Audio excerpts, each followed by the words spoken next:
Bella on my screen. Her smile, it shines so bright. She's a queen with every scene.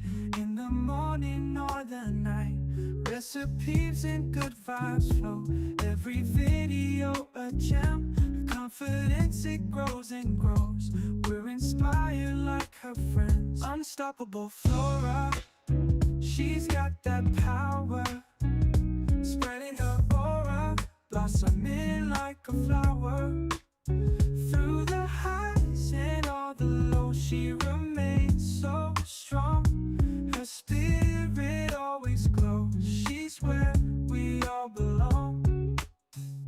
With every like and every share, we feel her energy. No storm too strong she can't bear. She's setting us all free. Unstoppable Flora, she's got that power, spreading her aura, blossoming like a flower. Recipes and good vibes flow. Every video a gem. Her confidence, it grows and grows. We're inspired like her friends. Unstoppable Flora, she's got that power, spreading her aura, blossoming like a flower. Through the highs and all the lows, she remains so strong. Her spirit always glows. She's where we all belong.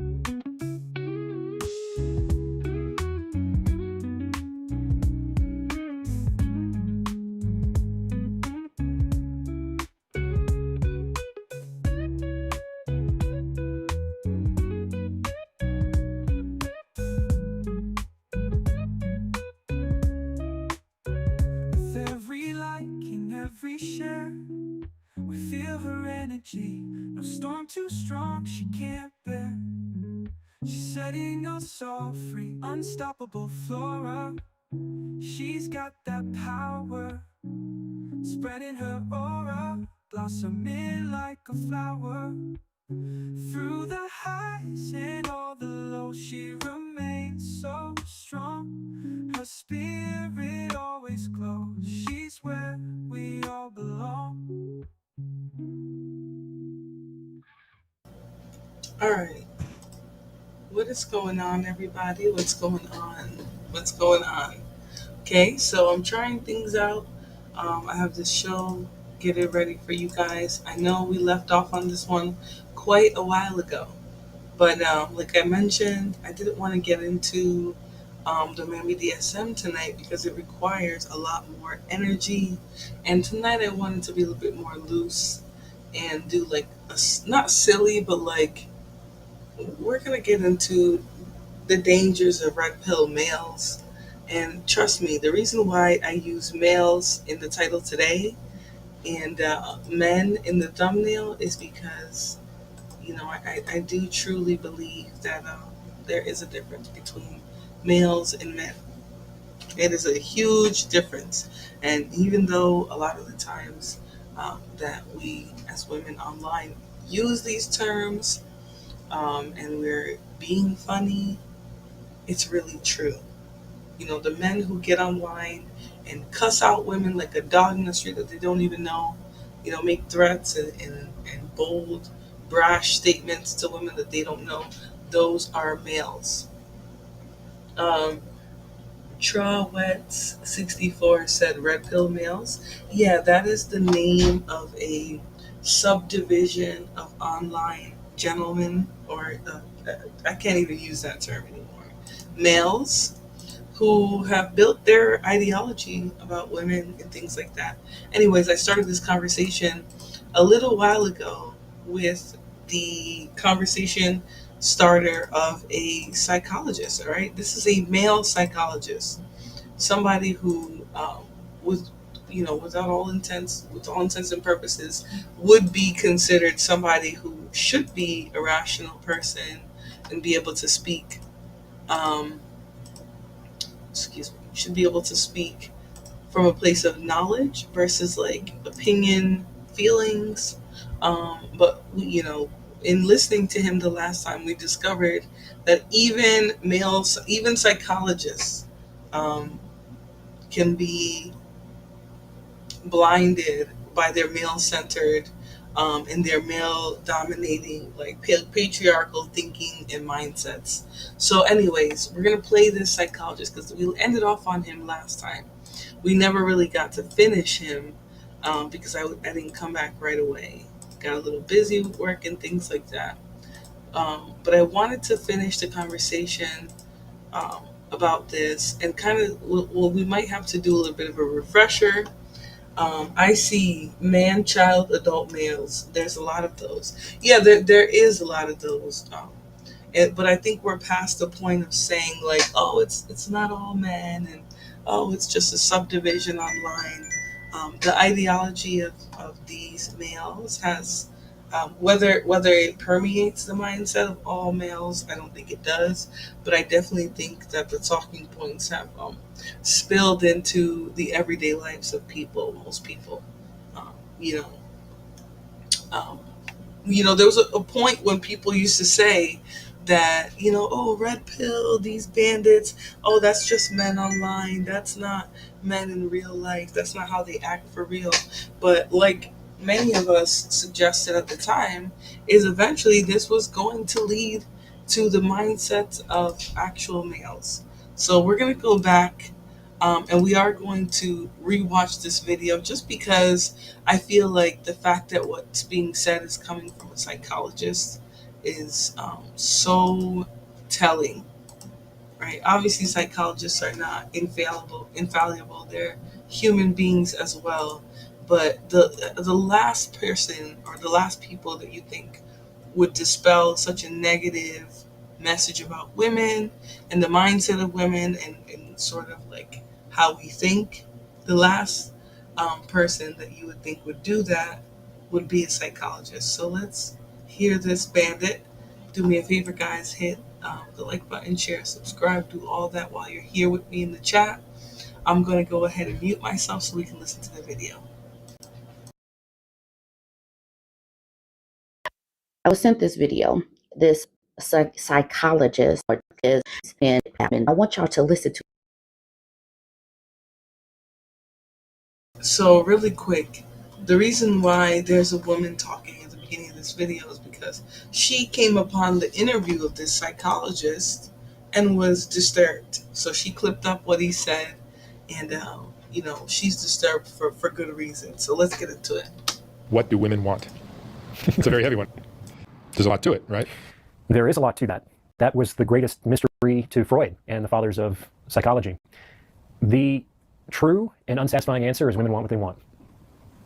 And the secondary to that is women want what other women want. Often women want what other women want more than they want what's best for themselves. This has to do with the fact that both men and women are playing two different games simultaneously.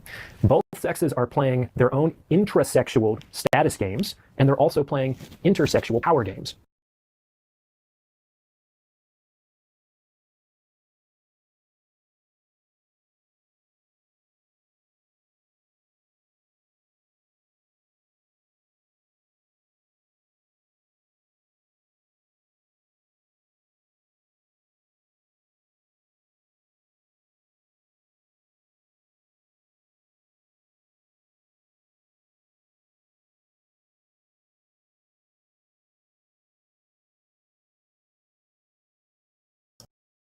Sorry, guys, I'm over here talking to myself. And of course, none of you are being good in the chat and letting me know that I'm on mute. But, sort of what he's saying here, damn, just doing completely off because I was talking on mute. We're going to put this back a little bit. All right. And I'm just going to say this. This whole idea that men and women are in competition 24/7, I don't think that's real. I do think that's a societal concept. I do think that we've been conditioned to like think that everybody is in competition for each other and to think that men and women are seeking each other out consistently all the time. But I just don't think that's true. I do think there are moments when people feel like mating, and that's when you generally see people mating and engaging in mating behaviors or seeking out the mate. But otherwise, I don't think that that's generally everybody's, you know, that's everybody's what everybody's seeking all the time, which is kind of frustrating. But anyways, let's hear the doctor again. It's a very heavy one. There's a lot to it, right? There is a lot to that. That was the greatest mystery to Freud and the fathers of psychology. The true and unsatisfying answer is women want what they want. And the secondary to that is women want what other women want. Often women want what other women want more than they want what's best for themselves. This has to do with the fact that both men and women are playing two different games simultaneously. Both sexes are playing their own intrasexual status games, and they're also playing intersexual power games. And it's very difficult for a man to win both of those games or a woman to win both of those games simultaneously. For instance, a man could potentially simp powerfully for a woman and be at her beck and call and yes dear, sweetheart, and buy her flowers and roses, and that might work in the short term to attract a woman into a relationship. But that man isn't going to be elevated in status within his own intrasexual hierarchy. So other men aren't really going to look at that behavior admiringly, and that's going to be potentially a liability for that person. So this is where I think men are confused. Okay, I think because men generally feel like they want to look cool and powerful to each other, that they assume that that's a sex thing. That's a thing that men do. That's a thing that women do. And I just don't think that's true. You know, I think it's weird to hear a grown man in his 40s talk about simping. And really, when he's addressing simping, he's just talking about the positive behaviors that he displays towards a woman. But because him saying him saying simp powerfully, right? All he's talking about is choosing specifically and being kind of selective with who it is that you actually quote unquote simp for, right? But just hearing this ideology coming from the mouth of a 40-year-old is very telling. You know, it's very telling what sort of conditioning has been going on. It's very telling why people aren't dating and mating as much or having children. Um, asking what do women want is way too broad stroked a question. Nationality, culture, religion, income, etc. all change the answer to the question. I question this psychologist's credentials. Yeah, this is where, but this is the thing. He's weaponizing his credentials, and this is sort of what I was getting into on the last conversation that I had about this. So I'm trying to be less long-winded so that we can really get down to the nitty-gritty. But this is exactly what I was saying last time. I feel like he's weaponizing his credentials to insinuate that he has a better understanding of men and women's intersex dynamics. Um, he's implying that uh, each gender values their own gender's opinion more than they value the person that they're seeking, which, trust me, I truly believe that there are people like this, but do I believe this is the vast majority of people dating? No. I believe this is definitely a subset of people who move in a way of like, oh, I want to impress my peers. I want to impress the girls, the boys, whatever it may be. I definitely think there's adults who behave that way. Don't get me wrong. I'm not saying they don't exist. I think they're being conflated though. In reality, I think most adults want to get to know each other, right? So if they're seeking a partner, they want to get to know a woman or man, whatever the opposite is of them. If they're a heterosexual couple, other couple dynamics, will leave that for another day. But all this extra, oh, I'm going to simp for this girl and not simp for that girl, and he's doing too much. And at his big age, we're going to see exactly why he thinks the way he is. Obviously, like many men in the red pill who consume those messages, they have stories and trauma to recount from their childhood of being rejected. They were rejected. Oh. They were rejected. Rejects. All American rejects.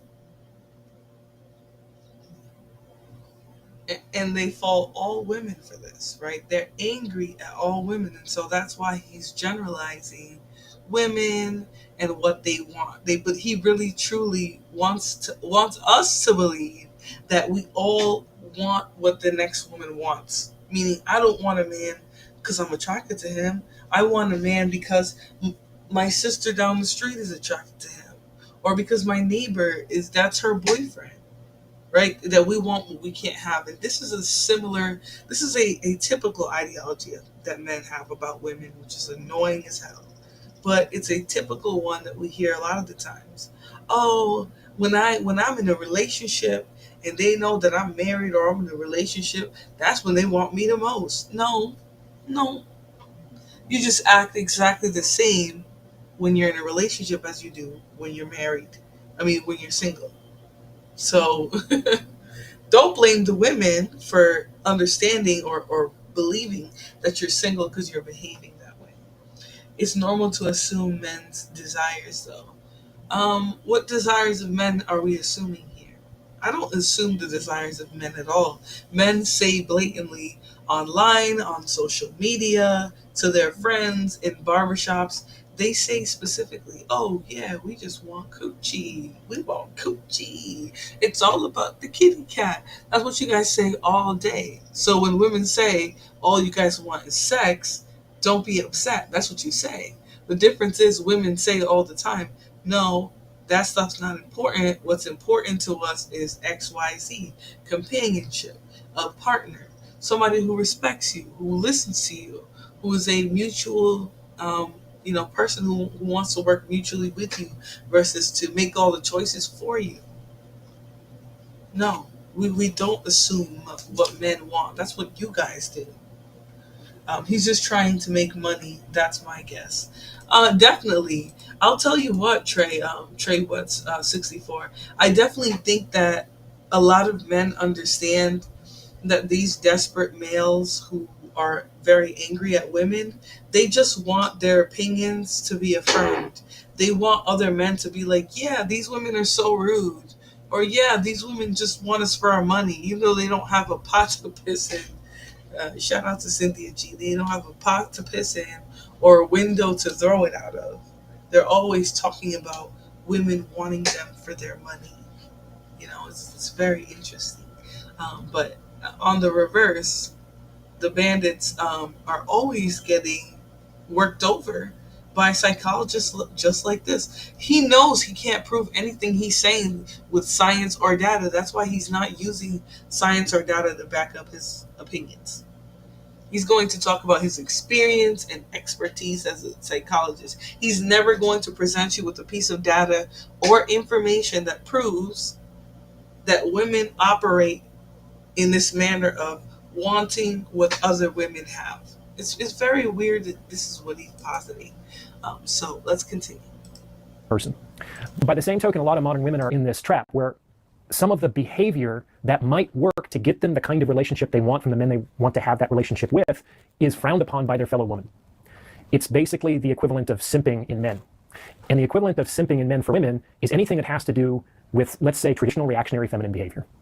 That I am going to be submissive for a man, that I am going to wait for him. That's how it used to be, where a woman, what was that in the Odyssey, where Penelope waited for 20 years for Odysseus to come home, and all of the suitors of Greece had taken over her house, and she still refused to believe that. You know what bothers me is these men will reach back, reach all the way back to hell for these examples of loyal women, but they will never, ever, ever present you with men and what they have to offer today and men that are demonstrating that. They always want to talk about how loyal these women are, but today men don't even. They literally say, "Don't give." I heard a bandit say today. His wife was in the chat while he was saying this of his channel. This man said today, "Don't give a woman nothing till you give her your last name. Don't give a woman nothing till you give her your last name, knocker." That's what he said. He even sounded like a Sambo. He even sounded like a damn Sambo when he said it. He said, "Don't give her nothing. Nothing." You still complaining about dudes and she love it. No, I'm not complaining about men at all. No. I'm not complaining about men. We're talking about degenerate males, right? And we're talking about a psychologist who is trying to weaponize his credentials against women, right? He's trying to give men reasons for why women are just not good and evil, and you just gotta use them how you can use them, and then throw them away because they just want what the next woman has. Right? That's not me complaining about men. I'm generally trying to understand when man became so fucking stupid. Genuinely, I just want to know.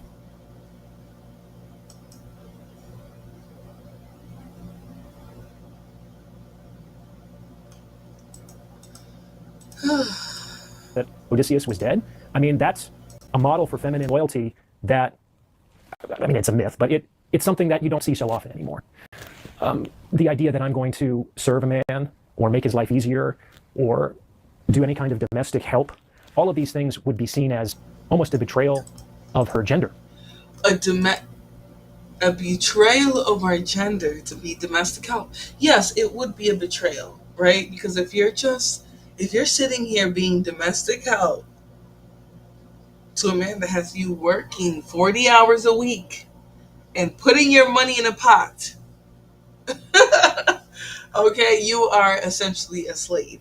Okay, your body is being used for birthing, for labor, for home labor. I mean, you are literally a machine. Okay, you should always start with respect, but loyalty is earned. That cuts both ways. I agree. Hey, Lana Love. That's always your topic, though, and never focus on loving couples. I haven't heard you. I heard you have one positive pod spot men and women. It's always male bashing. How am I? How am I male bashing? See, this is what I want to know, and she loved it because you're in here crying. How is this male bashing? I'm talking about a subset of men who are poisoning the mindset of young men, uh, men who are still coming unto themselves, men who are learning, boys who are developing. How am I talking about all men unless you think all men are stupid like this dude? You'll be working till you retire with that mindset flow. You ain't gonna have no partner. Listen, let me tell you something. Okay, let me tell you something, sir. Okay, I think you've come to the wrong show. Okay, so I'm gonna ask you kindly that if you're here for a mammy who is going to pander to men and make excuses and say, oh well, the women have to level. You guys gotta level up and get you a man that is so good, and that's what y'all gotta do. You gotta learn to be submissive and positive so you can get your black skin. That's not what I'm doing here, and she loved it. Okay, I understand. Okay, listen, no. The funny thing is, I'm not. Even my almost ex-husband thinks I'm single. Like that. That's how much you guys come on here sometimes and try to turn this into a personal dialogue. I'm not talking about my life. I'm not talking specifically about my experiences with men. Right now, although my experiences with the latest man I've dealt with has not been great. That's not what I'm here to do. So the fact that you guys come here and think that I'm just some scorned single woman and that's why I'm talking. No, I'm talking about the fact that there's actually men who listen to this dude and think that women genuinely do not seek out people because they like them, that they seek them out because other women like them. They think that women are in this weird battle all the time. And while it may be true for some women genuinely behave this way. But to put that broad brush out there and start talking about women as if we all have a singular mindset is dumb. It's really dumb. He said, where's your man? Let's talk to him. No, you guys can't talk to him. He's mad at me right now. He's mad at me. You guys can't talk to him until he's in a better mood. Okay. So, no. He's genuinely mad at me, so no, you guys can't talk to him. But what the point that I'm making here is it has nothing to do with my individual relationship. Being able to spot a moron is easy. A woman can be harder to spot, but there are some key indicators. A womanizer can be hard to spot, but there are some key indicators. Exactly. Go take your meds, Flo. And she love it. Honestly, I think that you're here for the show, right? I think that you're very excited to hear what I have to say. Big cap. You know there always has to be one of these triggered males to come in here and start attacking and say, "Where's your man at? You lonely single hoe, you stinky da da da da da da." I'm telling you guys, even my almost ex-husband comes on here, theorizing my life, thinking what this is what men do in the red pill space. It's very easy to get on here and just call women crazy and say, "Oh, you're talking about men and what we do as a whole because you're bitter and you're angry." No, that's not what I'm doing here. I'm literally talking about this man and the fact that he's part of a community of men online who refuse to talk to women. They just want to tell you what it is that they think they know about women. They refuse. They won't get women on their podcast because they know that women aren't going to go on there and affirm anything they're saying. None of what they're saying represents women.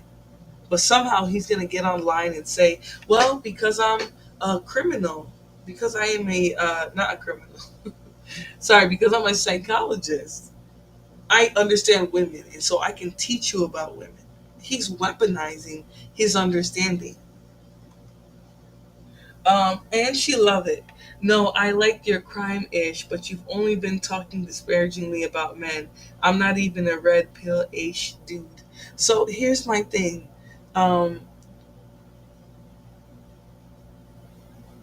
okay.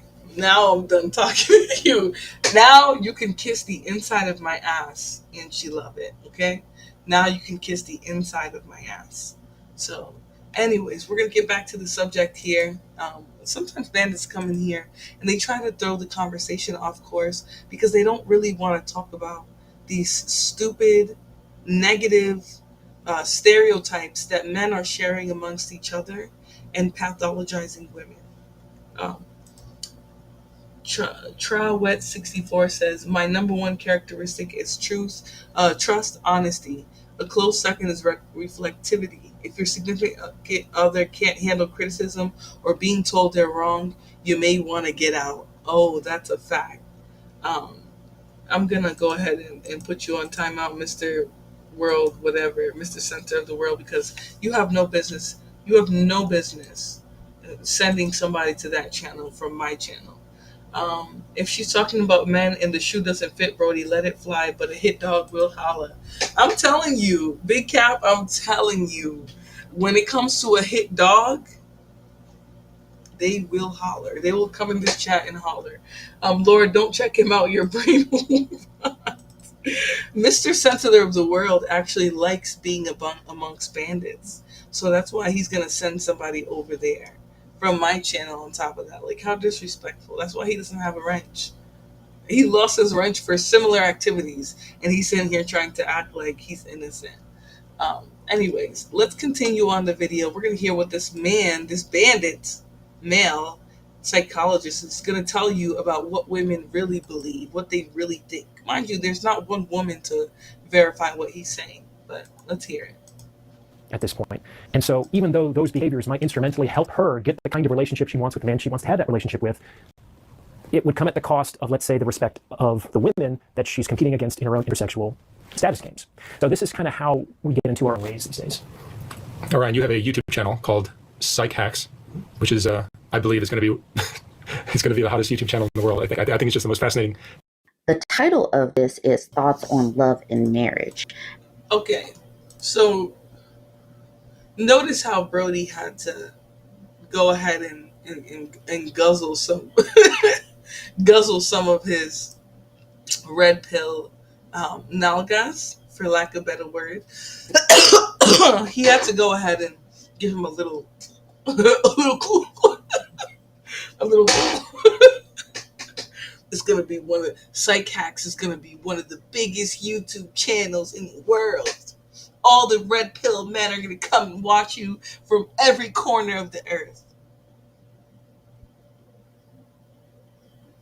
Yeah. Lana Love, I don't know if you heard. I'm going to play it back again. The person interviewing him said, Psych Hacks, which is his little channel where he talks about women and stuff like that, is going to be one of the biggest channels on YouTube. I don't know if you guys heard of him. But apparently this red pill bandit believed that he was going to take it to the top with his ideology. Almost a betrayal of her gender at this point. And so even though those behaviors might instrumentally help her get the kind of relationship she wants with the man she wants to have that relationship with, it would come at the cost of, let's say, the respect of the women that she's competing against in her own intersexual status games. So this is kind of how we get into our own ways these days.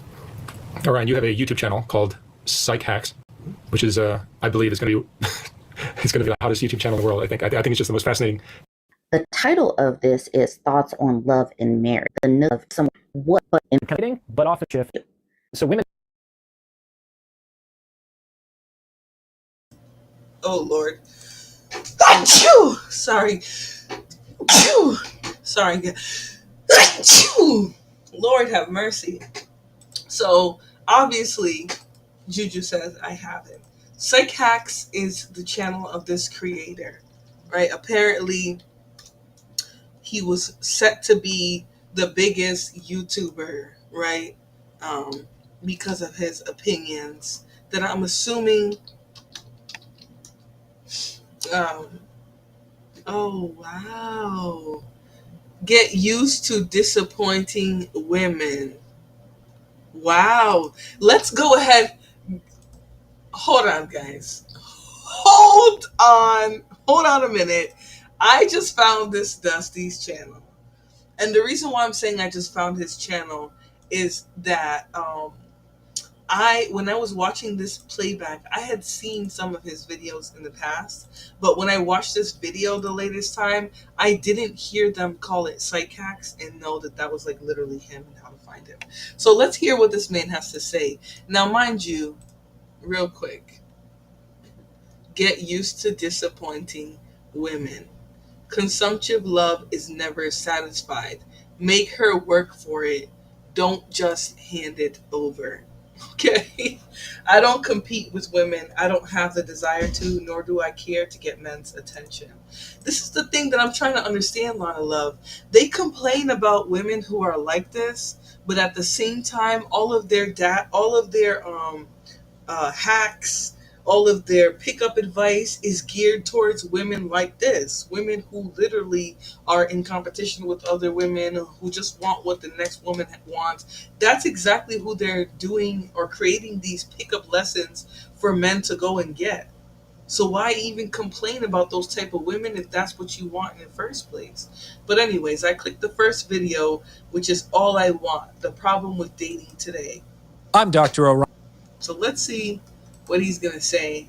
I'm sure if that video was from a while ago that he might be trying to make his talking points a little bit more balanced. But look at those eyes, man. It's giving he hasn't seen pussy in years. Oh, he's white. No wonder his page looked... Oh, my God. Juju, give me your device. Okay? Give me your device. All right, let's get into it. Let's see what this bandit has to say. Ryan Taraban, and this is Psych Hacks, Better Living Through Psychology. And the topic of today's short talk is all I want. Well, all I want is a rich, handsome, loyal man who spoils me, but knows how to stand up to my nonsense, who is as comfortable staying in and watching Netflix as he is going out on the town, who is spontaneous and willing to take trips at a moment's notice, but who makes me feel safe and protected in his arms because he's so reliable. Someone who is my rock, but who's always down to rock my world, my partner in crime, my better half, my missing piece. Well, all I want is a woman who can be my partner, my intellectual equal.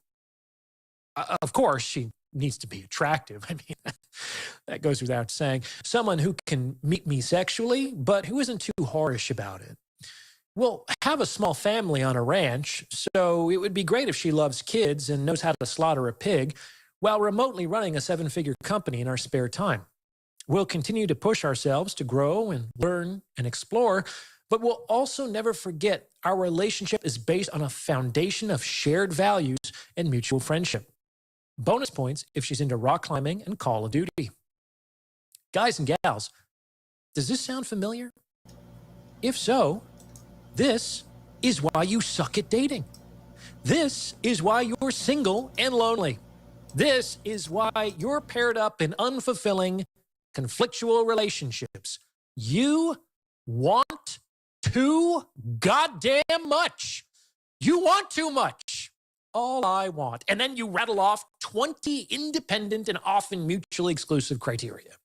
Is it really too much to ask that a man? Yeah, it really is. Well, why is it so hard to find a girl? Because you want a fucking unicorn, man. And newsflash, unicorns do not exist. Think about it this way.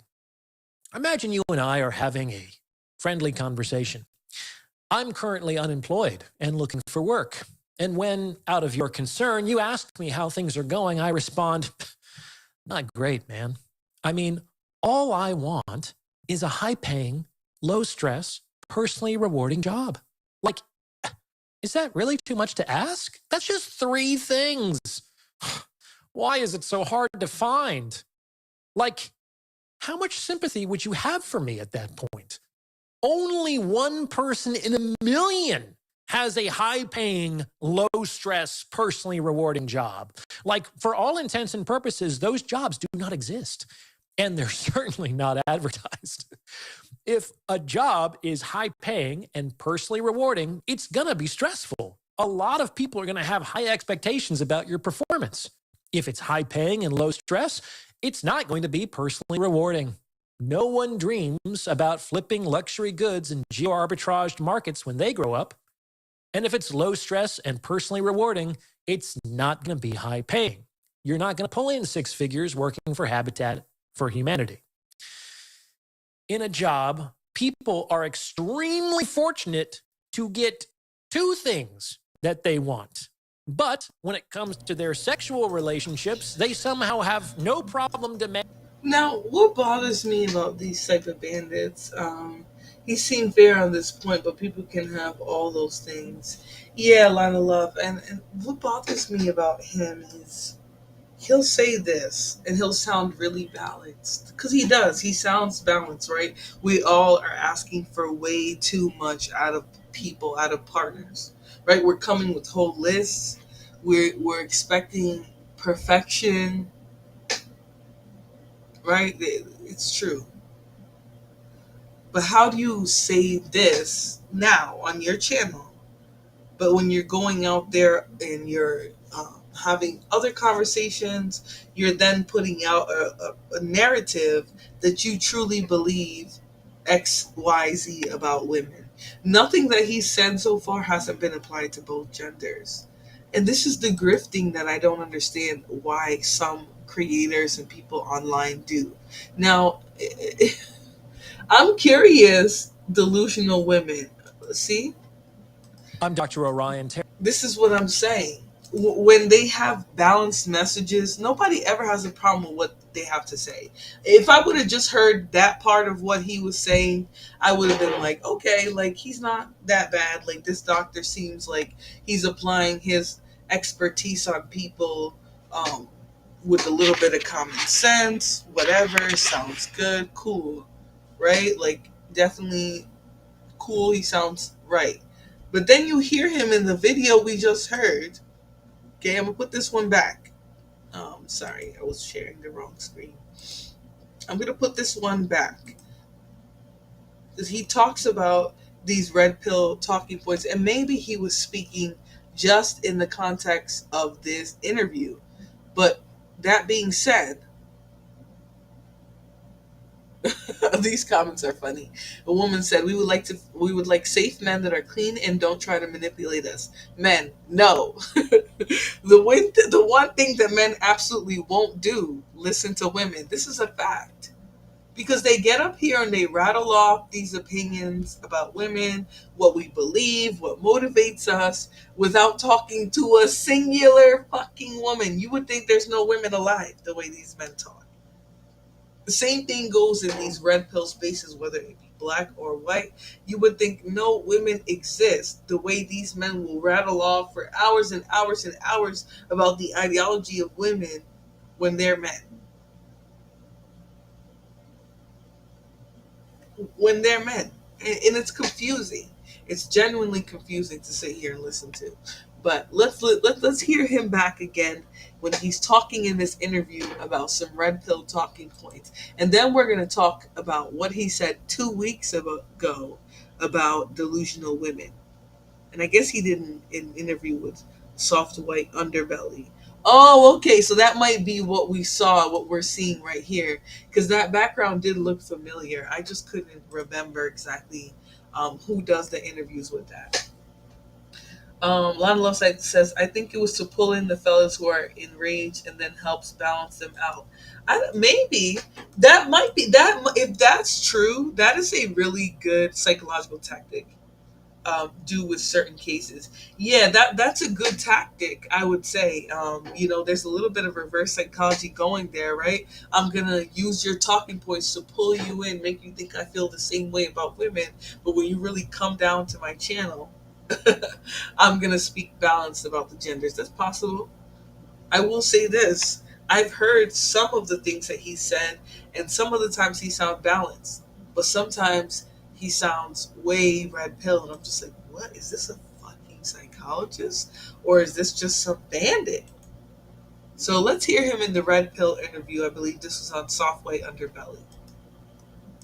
Women have to like put themselves in front of the guy, just like in olden days, where they would kind of drop the handkerchief and bend over, and the guy would be like, my lucky day, we often think of men initiating, but often women initiate the initiation. You understand? And if a woman is just waiting for a guy to do that, and she's not initiating the initiation, I don't have a lot of sympathy, because she's sitting on this incredible gender-specific success rate that has to do with initiation, okay? So a woman needs to make it clear that she is open to a sexual relationship with a guy, because that's the Trojan horse to get into the city. And in general, to keep a man, it's important for a woman to not just offer a sexual opportunity, but to be the nastiest, sluttiest version of herself possible. And there's a number of good reasons for why this is true. First of all, and foremost, men... This is where the last time we were reviewing this, it sounded really like deviant. Why are we now talking about being the perfect whore? Like, these men cannot get their minds off of corn and sex.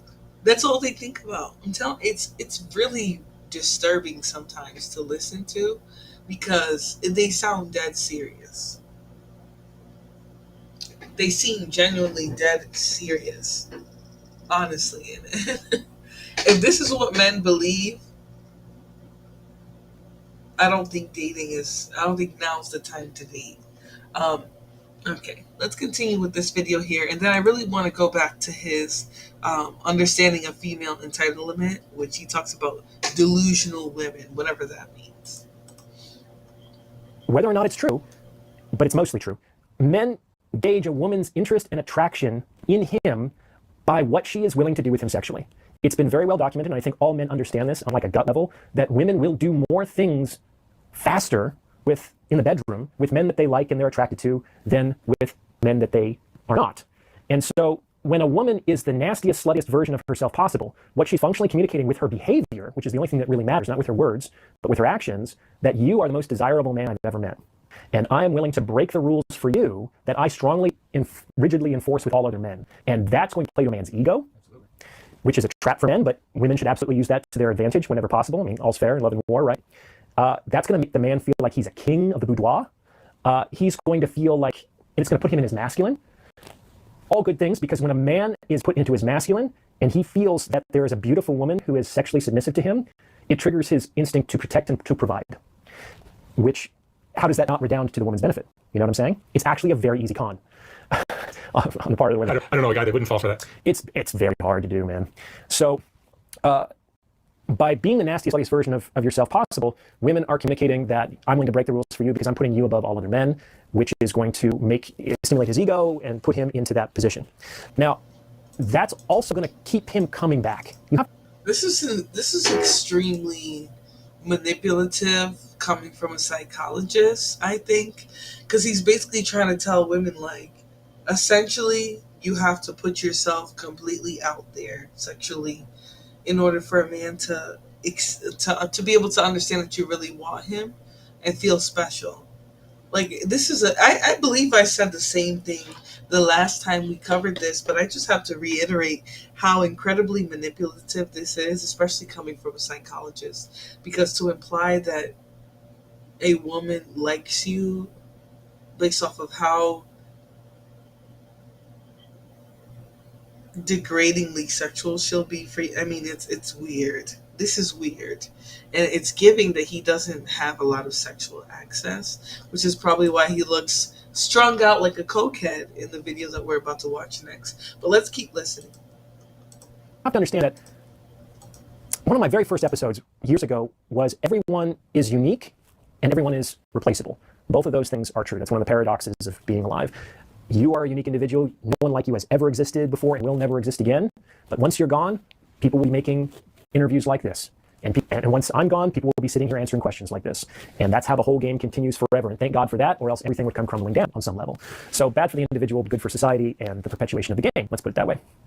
So if a woman simply provides a run-of-the-mill sexual opportunity... What's going on? Yes, Lana Love, honestly, it doesn't benefit us in the end at all. Because at the end of the day, what he's saying is, if you, to a degree, allow your sexual boundaries to be pushed for a man, he's going to feel special and he's going to do everything for you. Like, what the fuck are we talking? How old are we? This is incredibly manipulative. Yeah, this guy again, Gina. We got to finish this conversation up here. Right? The last time I started this, I didn't finish it. We're going to finish it today. I got some time. I got some energy. I'm back in the streaming mood. I got my little device worked up a little bit, so we're going to get into it. Teal says, absolutely not. After he uses and exploits her, he'll be on to his next victim. These men have no limit to their debauchery. They don't. But the funny thing is, as a psychologist, he will sit there and try to convince women, like, oh yeah, yup, you gotta be super nasty, and he'll wanna do everything he needs to for you. He'll sacrifice everything. He'll give everything up for you. And while that might be true for him, to say that this will work generally with men, this is why I'm saying that he's abusing his credentials. To really sit up here and act like you have the formula when you don't is crazy. He does not have the answers, ladies. He don't have the answers. What he's saying sounds ridiculous and remedial. Do not open yourself up in this way to a man in the hopes that he will feel special and feel like you are sacrificing. No. A man should work for you. Like, these men are full of debauchery, and they will sit here and try to convince you that their debauchery is normal and that you should work for them and that you should reverse it and flip it and bounce it and do everything that you need to do so that they feel like you are working for them. And really, you shouldn't be doing any of that. The more you work, as soon as he feels like he's exploited you and gotten everything out of you, come on. Imagine taking a golden shower thinking it's going to get you. Oh my God. Gito, please, give me your phone. You just got here. Give me your phone.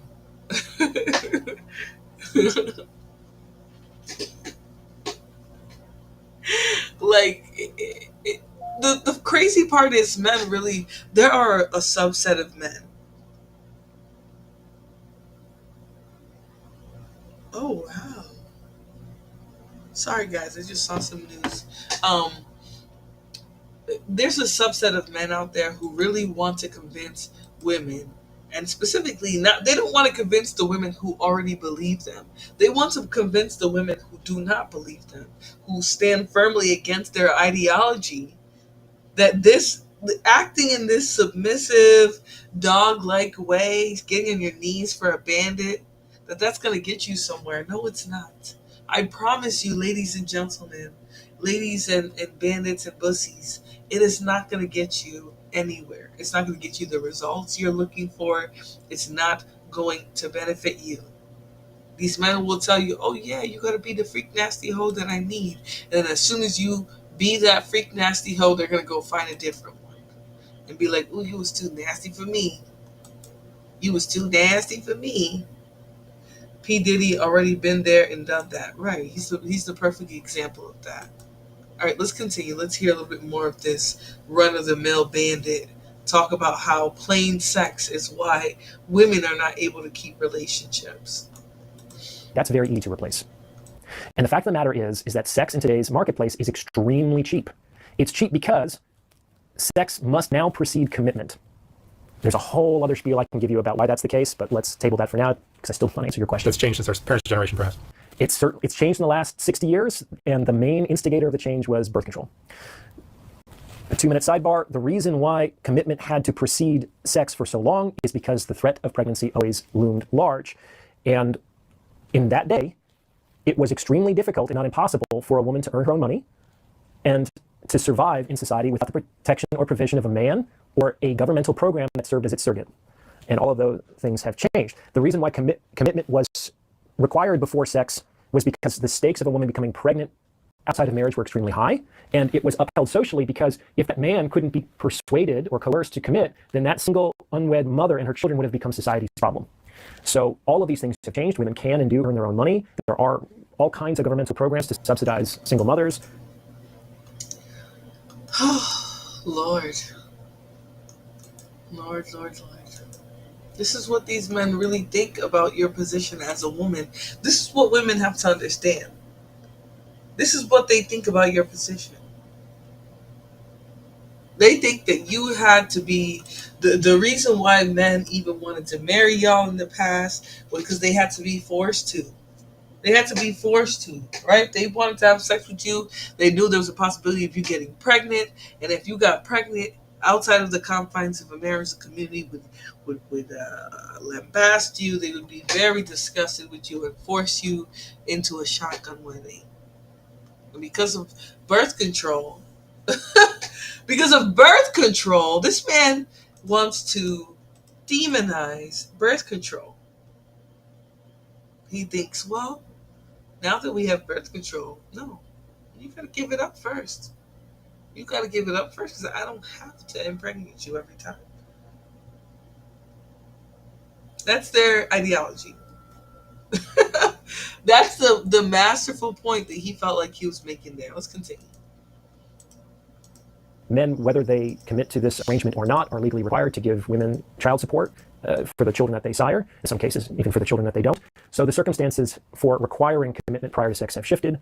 And once a few women started to be okay with a sexual relationship prior to an exclusive commitment or marriage, once a critical mass was reached, then functionally all of the women had to do the same in order to remain competitive within the sexual marketplace. Because in today's day and age, if you were to go out on the first date with a woman, she would insist, well, I'm not going to have sex until I get married, especially if she's not a virgin. She's going to price herself out of the sexual marketplace. That's going to be too expensive for any given man when there's a woman 2 swipes away who's going to be willing to go home with him for a drink or two. Okay, now for this comment, she says, I'm a therapist.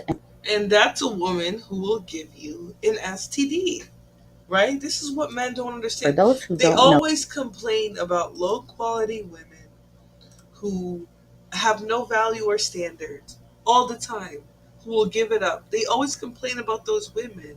But then when they come across a woman who's not just going to give them access to their body, this is what they say. Oh, well, he's just going to go find another woman. But let's see what this other psychologist, she said.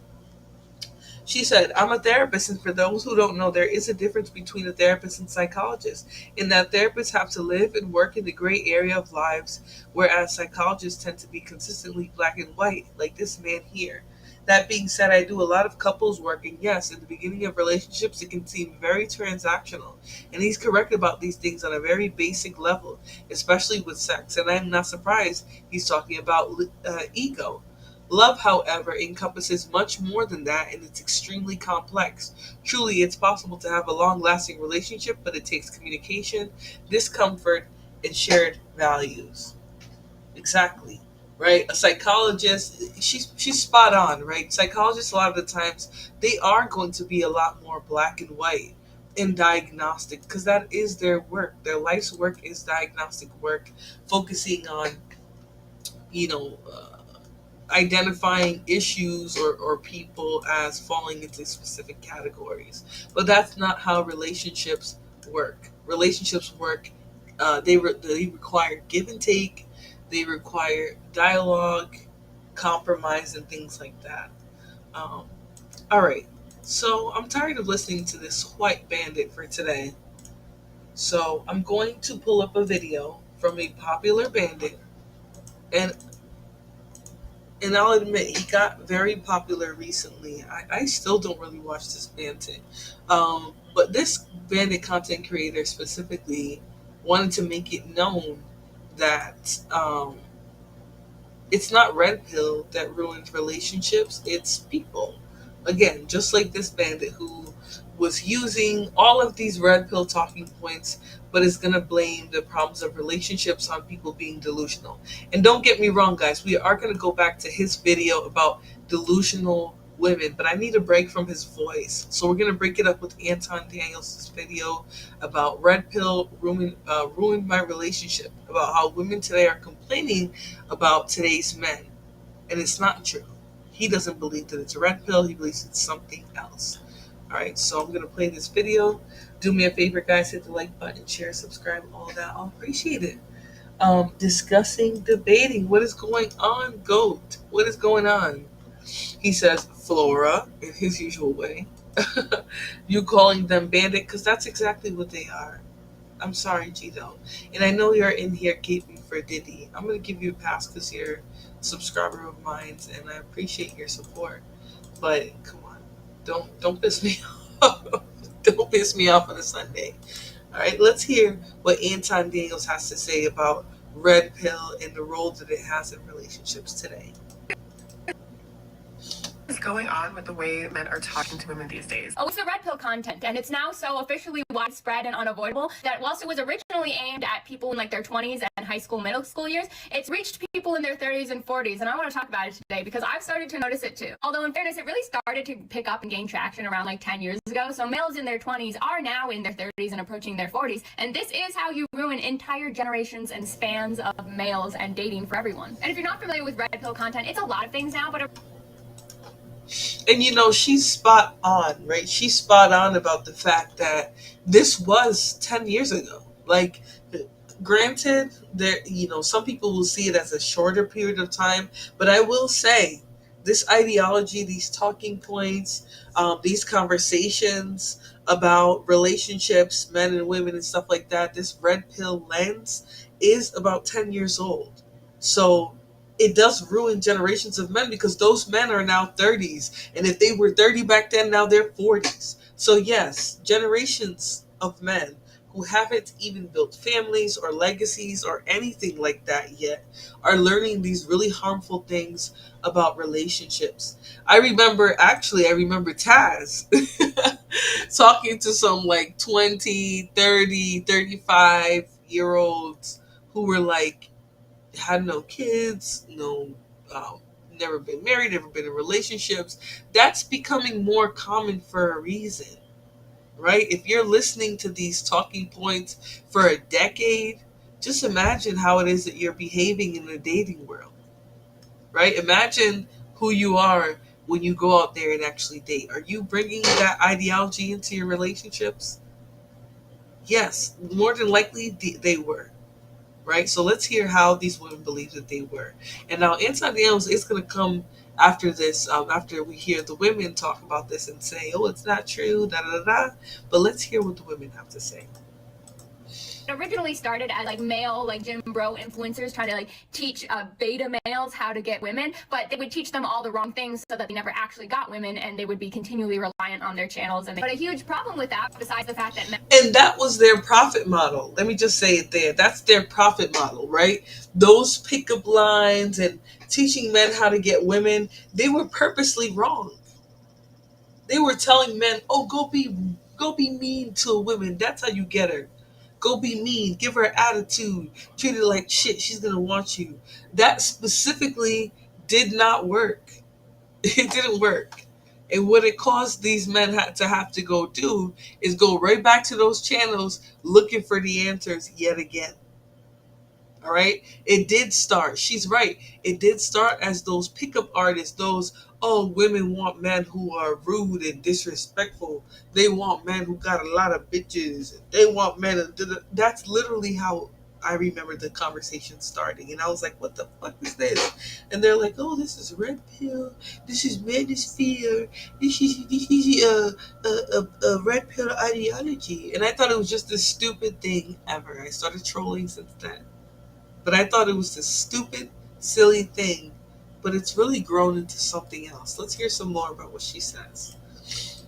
Men are literally just keeping each other down is that women also have to deal with the outcomes of this, because it's teaching them to treat women like garbage, and apparently that's how you get girls, which obviously never works. And it became so prevalent that I literally gave up on dating a few years ago because it was so irritating to deal with such horrible little men.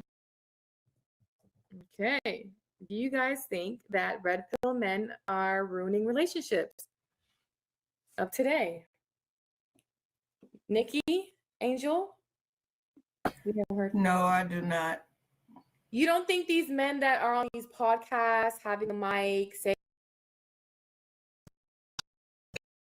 this? The reason why you have Anton Daniels up there scratching the lice and the trichomoniasis out of his beard, pretending like he's unenthused, is because he generally surrounds himself with mammies. Okay, now this is not me coming at any particular content creator. I think it's great that people put themselves out there and have these conversations. Shout out to them.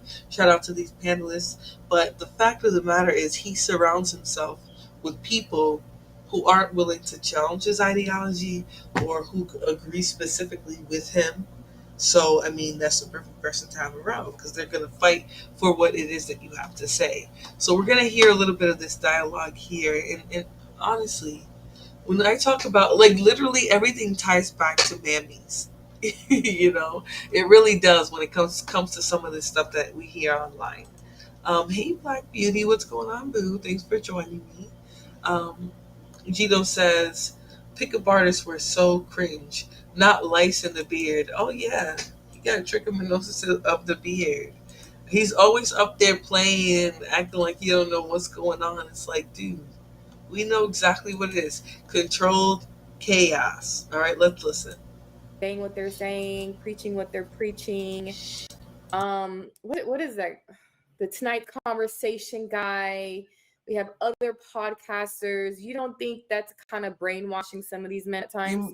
Give me an example of, give me one example of what you think may be a little bit extreme. No, it's not extreme. It's just their talking points. It's some of their Oh, go ahead. So for me, I just think that man it's just a little soft right now. I think that, and this is going to be probably a little confrontational, but I really just think that women have ruined our communities. I also think that is a product of us being single and dealing with the stuff we're dealing with, single motherhood. And women have ruined. I almost forgot she said this stupid shit. I knew there was a reason I put her little mammy behind. Now look at Anton.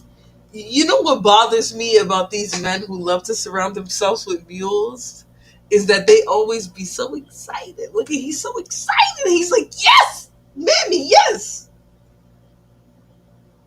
He's so excited for her to just say something so dumb like that. But let's continue. We're going to listen to it as much as I can tolerate, okay? The product of our society, we raising emotional men. They don't have anyone else to look up to. And I think that we have a voice, and people been listening to us for decades, say the things we do denigrate men. And I just feel like it's okay for men to have a space. I do think though that some of the rhetoric that they spew, I think, is definitely a detriment. So, for an example, to give you an example, maybe what Q would be talking about is, oh, to get a woman, you must ignore her or ignore that B, or you know what I mean. Don't if she's going on a date with you, don't spend no money on her or give her X, Y, and Z test, right? So, I don't necessarily think red pill, I guess, Wait. What part of that don't work? Wait. You see, this is what he likes to do. The woman's making a legitimate point, and here he gets up there with that gaslighting nonsense. Right? For one, he wants to gaslight.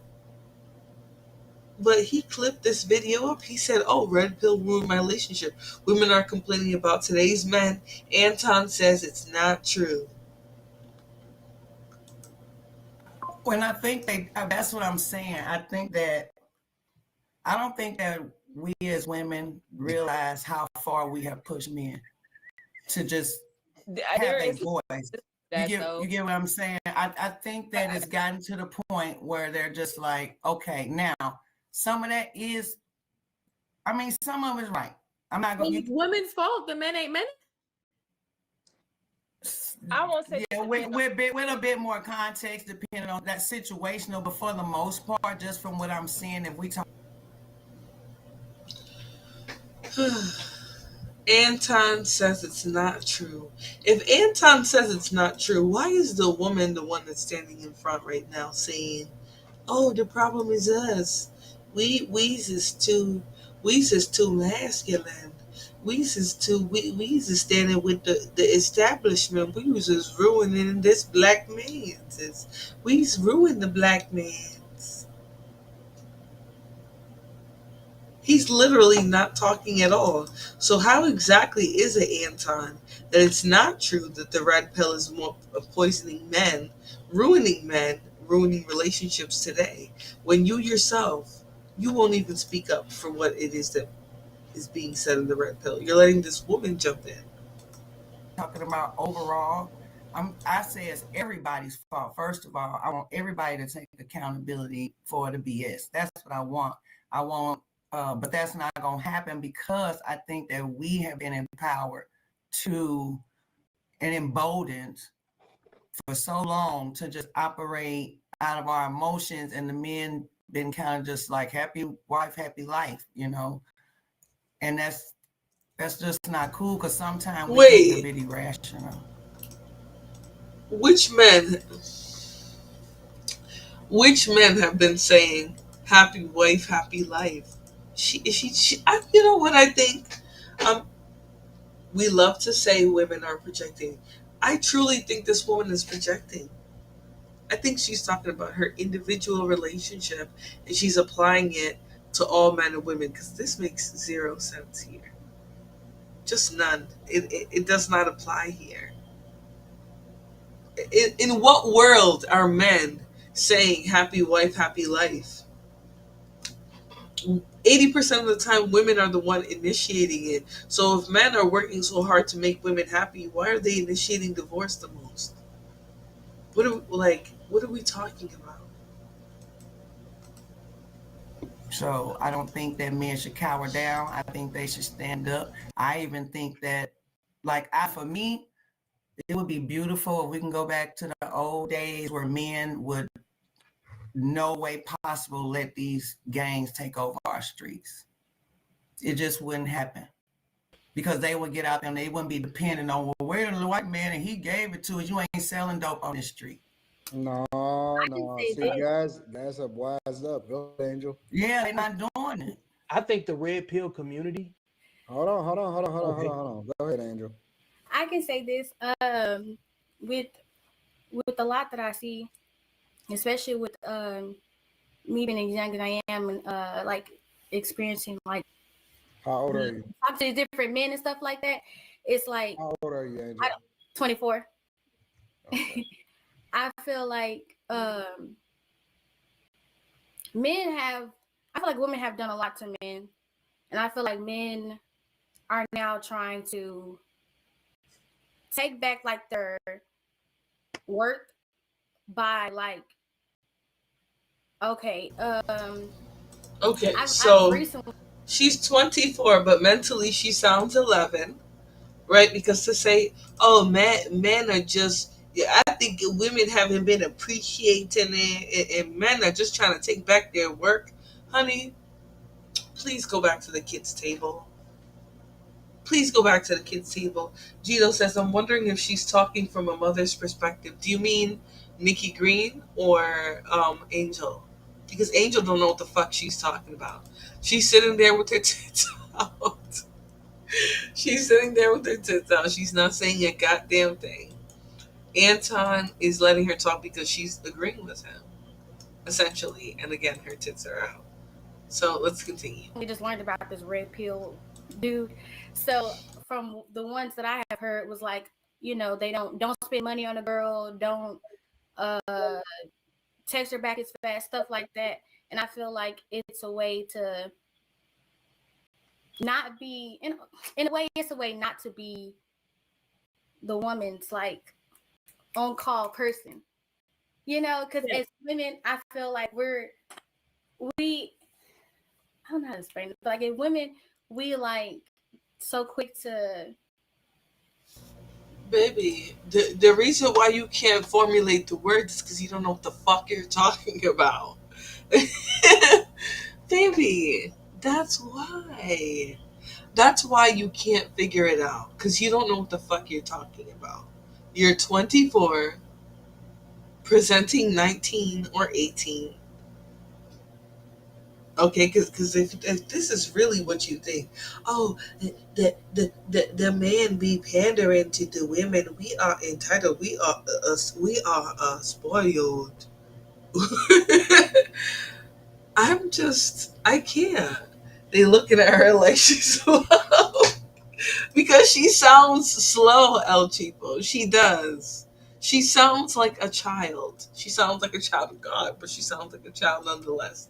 All right, so let's play this bandit right here. This bandit right here, he is the bandit we were just listening to a little while ago. But I needed a break because he sounds so fucking stupid. But we're gonna listen to him today because he has something to say about delusional, entitled women. That's what he calls entitled women. He's saying that there's entitled women out there and they're delusional. Okay? Maybe he's not talking to me. I want to hear what he has to say. Gino says, I'm talking about Nikki. Yeah, Nikki's definitely talking. She might be talking from a mother's perspective. Excuse me. That'll explain how fucking stupid she sounded too. So, okay, let's listen to this now. Caravan, and this is Psych Hacks, Better Living Through Psychology. And the topic of today's short talk is delusional women.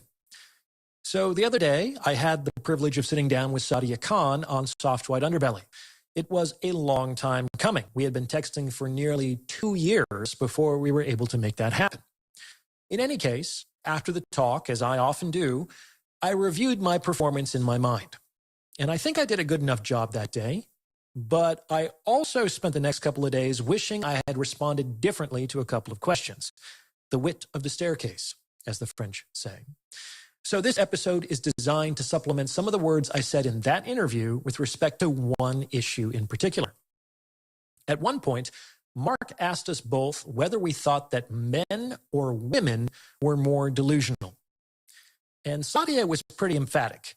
She thought it was men who were more delusional than women. And she went on to talk about how a lot of her older, wealthy male clients actually believed that the young, pretty women who were dating them loved them for who they were and not their 70-year-old money. And yeah, I would say that's a form of delusion. And Sadia seems to see that a lot, which has a lot to do with the fact that she's working in Dubai at her particular price point, and I think she would freely concede that. In any case, I've mentioned on this channel that the most prevalent male fantasy is the belief that men can be loved for who they are and not for what they do or the value they provide to others. So definitely some alignment there. Now, in the interview, I did push back against this idea that men are more delusional than women, but I wish I had pushed back more forcefully.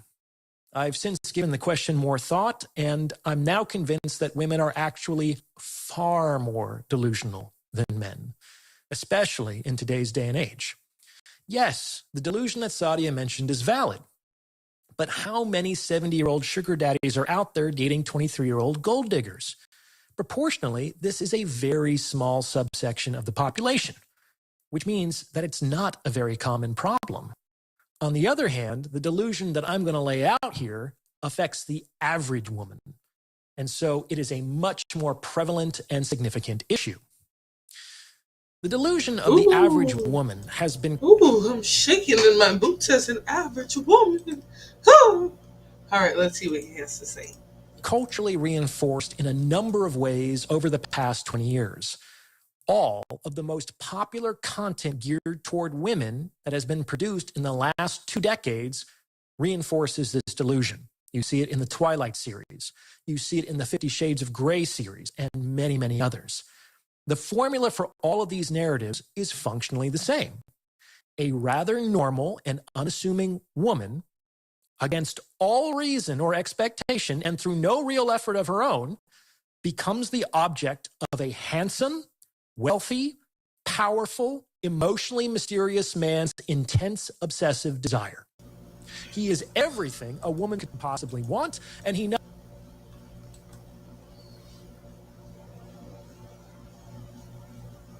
Why the fuck did I know it was going to be some shit like this? Let's run it back real quick. He said... Series. You see it in the 50 Shades of Grey series and many, many others. The formula for all of these narratives is functionally the same. A rather normal and unassuming woman, against all reason or expectation and through no real effort of her own, becomes the object of a handsome, wealthy, powerful, emotionally mysterious man's intense, obsessive desire. He is everything a woman could possibly want, and he not only simply lays it at her feet, he practically begs her to take it from him. For some reason, this top 0.00001% of a man has decided to forego all of the options that would be available to him and to focus exclusively on... This is what I'm trying to understand, Lana Love. The fact that he even sitting here thinking that women generally believe that they're getting... Listen, Teal, useless. Everything he just said is useless. Women are settling for average, obese, poor attitude, ugly men every day. So to insinuate that women are all waiting for their handsome, wealthy, perfectly emotionally stable man is just stupid. What are you talking? When women watch Christian Bale and all these other sexy men, they are literally taking a moment to fantasize about a man that they will never in their woken, breathing natural life come across, because the men in these stories and movies that he's describing, we know they don't exist. So to insinuate that this is exactly what women want, these men don't listen at all. They don't listen at all. They don't listen and they don't pay attention. Because one, if you paid attention, you would know that the average woman is getting with the average man. We know we're not getting no Christian Bale. We know we're not getting a handsome, sexy, wealthy, emotionally stable, rational, giving, generous man. We know we're not getting that. That's why we have to fantasize about it in the movies.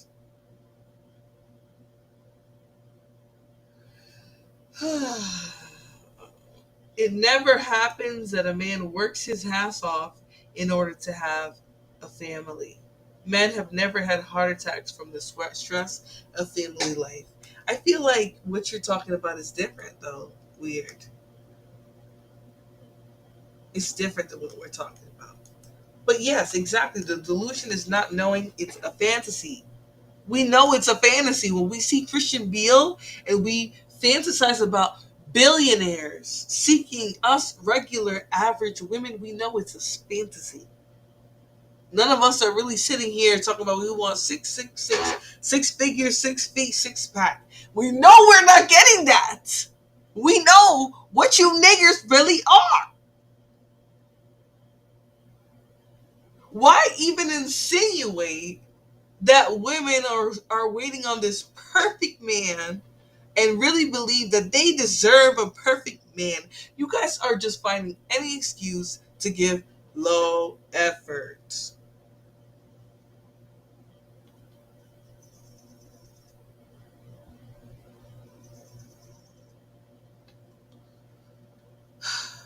That's all it is. An excuse to give low effort. Women know damn well they're not getting no Prince Charming, no superhero, no Captain America. Most of us understand that we're getting Leonardo DiCaprio at 40 years old. Okay. We're getting bloated. We are getting bloated and hospice nearing Leonardo DiCaprio. We understand that.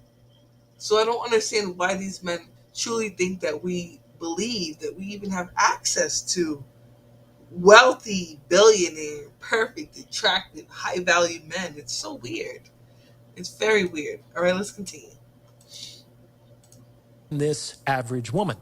And of course, this averageness is by design. The protagonist kind of has to be average so that the consumer, who is also average, can more easily project her identity onto the character and experience the fantasy.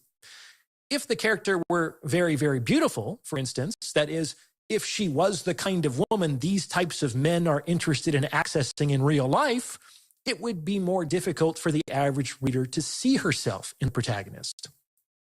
We also see this delusion in the kind of Yas Queen culture that has sprung up over the past 10 or 15 years. You know what I'm talking about. Girl, you are the prize, and don't let anyone tell you different. You deserve the world. If a man doesn't recognize your I rebuke his tone. I rebuke his tone.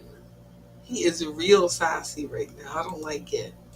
I don't like it. Baby, tuck it back in, babe. worth, that is, if he doesn't give you what you think you deserve, then you have to cut him loose and move on. A real man knows how to treat a queen, etc., etc. Now, what has happened is that the vast majority of women who, by definition, are average, now believe that they deserve a significantly above average man. And there is absolutely no basis in reality for this belief, which is what makes this a particularly female delusion. As I discuss at length in the book, relationships are formed when unequal goods of comparable value are exchanged. If the value proposition is too disparate, then no relationship is formed. And we know that in general, people tend to mate and date people of a comparable sexual marketplace value and attractiveness. This does not happen in reality. If you appreciate the insights on this channel, I would highly encourage you to get your hands on a copy of my book, The Value of Others. Over the course of 430... Hold on. Dude, we're not gonna buy your fucking book. Just listen to him. He's a jerk. Yeah, he just sounds like a complete douchebag, like a complete douche twinkle. The fact that he thinks anybody's gonna buy his fucking sucky book is crazy to me. Like, you sound like a red pill, a regurgitated red pill bandit.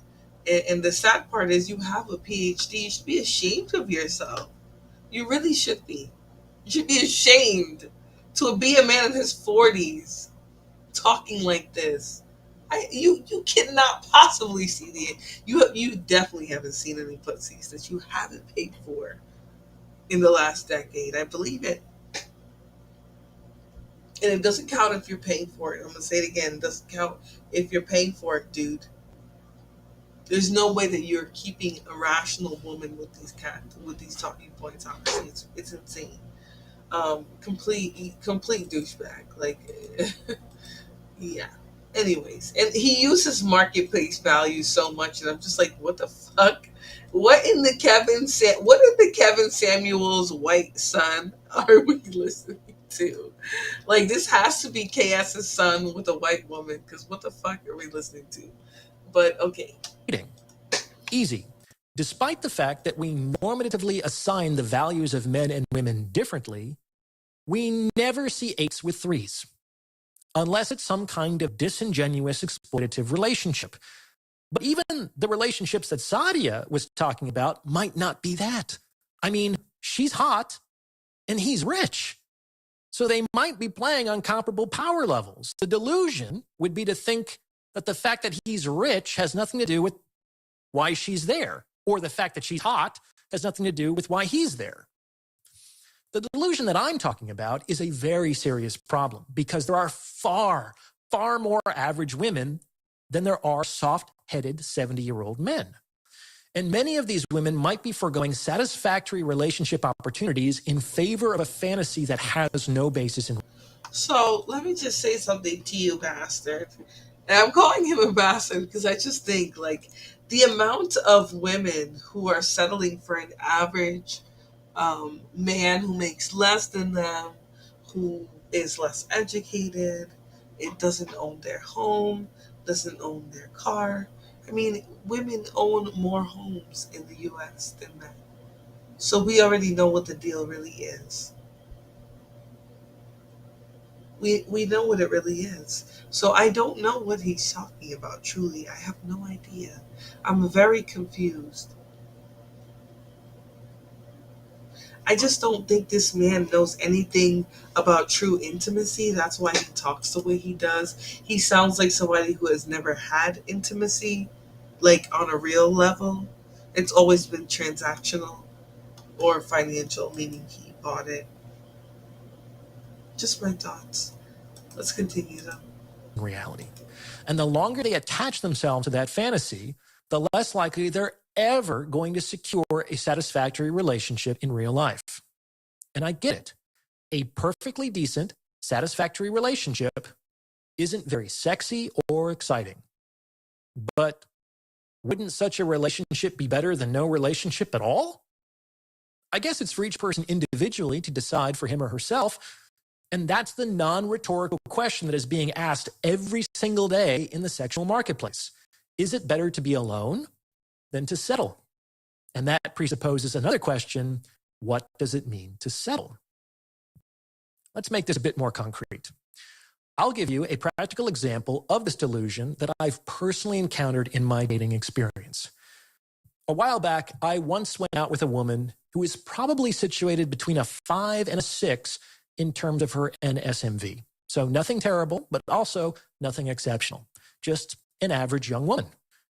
And after our date, this woman texted me a report card in which she graded me on a number of dimensions. Like, you almost have to respect the nerve. And how did I score? Well, on a scale of 0 to 10, this woman awarded me a 6 for intelligence. So in her eyes, I was intellectually average. A 3 for physical attractiveness. So I'm about halfway between hideous and normal. And a 0 for emotional intelligence. Holy shit! I did not think. Hold on.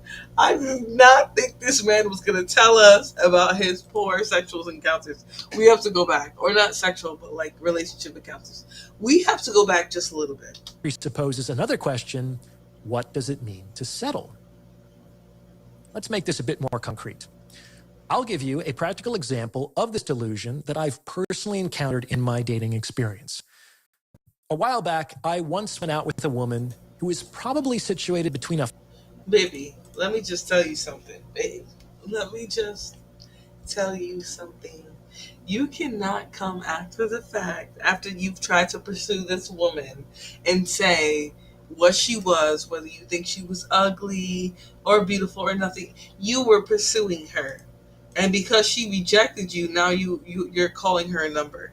Okay, let's see what the number is. Okay? A 5 and a 6 in terms of... A 5 and a 6, okay. Of her NSMV. So nothing terrible, but also nothing exceptional. Just an average young woman. And after our date, this woman texted me a report card in which she graded me on a number of dimensions. Like, you almost have to respect the nerve. And how did I score?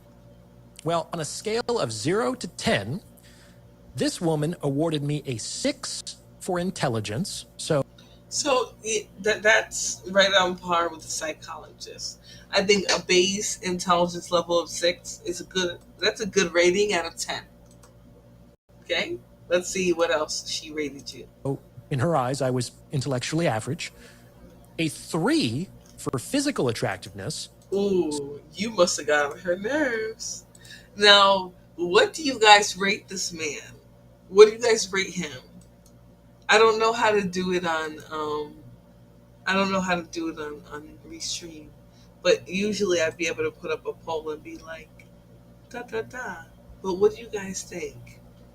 What would you rate him out of 10?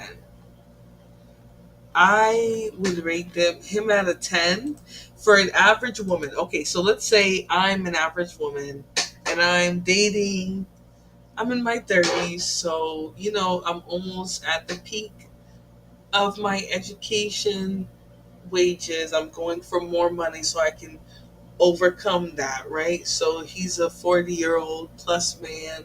So let's give him a 2, okay? So I'm going to go ahead and rate him a 2 on physicality because he looks like he can be peers with my father, even though he's dyeing his hair brown as if we think he's young, okay? Lana says, I don't rate his guy. What is wrong with you? Why? Why not? You can say he's a 2. I think he's a 2. The reason why I say a 2 is because one, his skin is very loose. He has that like kind of porous skin look. He has no lips. He has crystal blue eyes, which is not a dominant trait, although it's a strong recessive trait. So, meaning I would automatically have children with light eyes. Just not really up my alley. I do still want my children to look like me. And he also is mean. So, his 2 for me came from how he presents himself and also his physical features. So, yeah, not cute. How he dresses himself is a meh. I would say the 2 was even for his background. Like, it looks like he has a well decorated home. So, but yeah. All right, let's continue. Oh, what did I do? So I'm about halfway between hideous and normal, and a 0 for emotional intelligence, which means, I don't know, I'm a robot or dead or something. 0, 3, 6, which, if you average across the 3 dimensions, makes me a 3 on average. Now, I understand that I'm not everyone's cup of tea, and that is totally fine. But there is no conceivable universe in which I am objectively a 3 on a scale of 10. Like, there is just no fucking way. Oh, baby. Come here, baby. Put your head right here. I'm so sorry. I'm so sorry that they finally told you. Come here. It's okay. Listen, it's okay. It's honestly, being a 2 or 3 is not that bad. Nobody really expects dudes to be like 6s and 7s, right? 2s and 3s get wives and girlfriends and families all the time. So he said there's no fucking way that he's a 3. But I think a 3 is a very generous and accurate rating. Lana says, I agree with her rating. Yes, I think a 3 was very accurate. I think a 6 for intelligence, because he's really not as smart as he thinks he is, right? I think a 3 for looks is good. And a 0 for emotional intelligence is on point. Because he doesn't know how to read the room. He doesn't understand that. He comes across unattractive. He comes across like, a jerk. So, anyways, let's hear a little bit more from his delusional ass. I was half a mind to simply dismiss this as bad female flirting, but the same woman, who was an average-looking woman in her 30s, went on to tell me that she was saving herself for a man who was an 8 in all 3 of those categories. It's like, fair enough, sweetheart, but you have to think, if I'm a 3, who do you think is going to be an 8? Like, who is that man? My feelings aren't hurt. I'm legitimately curious to this man is, and No, baby, your feelings are hurt. It's those beaver teeth. Listen, I don't have a perfect grill, so I don't get on here talking about baby. 3 is generous. I would have gave you a 2. Like I said, I would have gave you a 2 from my perspective because your skin's loose, you're white. And I'm not just saying just because you're white, but you're not attractive. I'm sorry, this dude is not attractive. And he's mad because he's like, oh, so what would an 8 be? An 8 would be a guy who's attractive. A man who has a nice face, a nice body, some swag. You don't have that. You're a little white man. You're a little white man. There's nothing about you where you can jump on here and be like, I'm above average. It's one thing if he was like a sexy white man, like a white man who was buff, had a nice face, looking good. He don't look good. Honestly, the only quality that people would say is like a rare, nice quality is his eye color. Skin look old, body look old. There's really nothing. Well, I won't say body look old. He has a youthful shape. But again, what is it exactly that a woman should be attracted to there? That she couldn't find in an average looking man who has similar or less money. Where it says, I'm both fat and poor.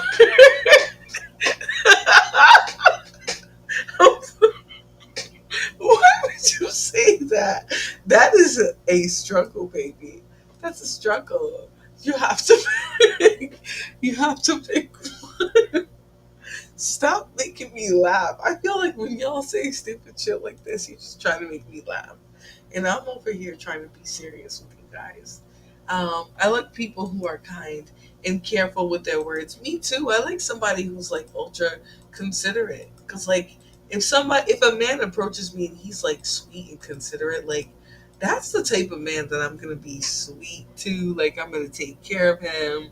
I'm gonna be like, oh, that's my boo. Because he's considerate and sweet. These men are mean, rude, they got a poor attitude, and they really be expecting Cinderella to fall in love with them. Like, no, the only woman who's gonna fall in love with you is the bitch who works at the corner store. Okay? 'Cause that's the energy that you're on. You don't have the energy for a woman to want you. You're scary.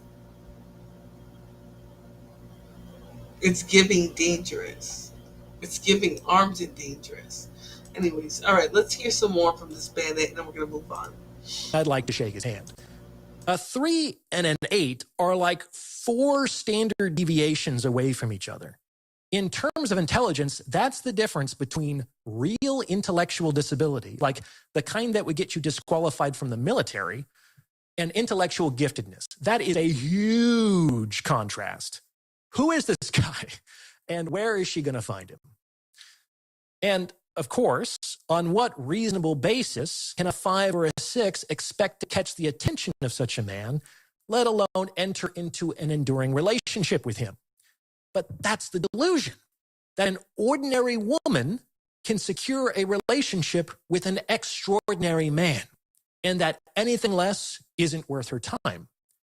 The average woman wants the moon. But anyone in possession of the moon is not going to give it to an average woman.